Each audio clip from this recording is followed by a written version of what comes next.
கர்த்தர் என்னை நித்தமும் நடத்திடுவார்.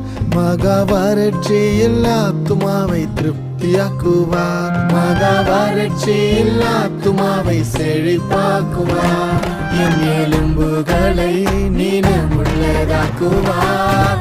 வற்றாத நீரூற்றாய் மாற்றிடுவார். என் எலும்புகளை பலனுள்ளதாக்குவார்.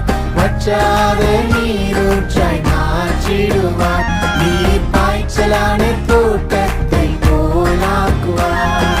வற்றாத நீரூற்றாய் மாற்றிடுவார்.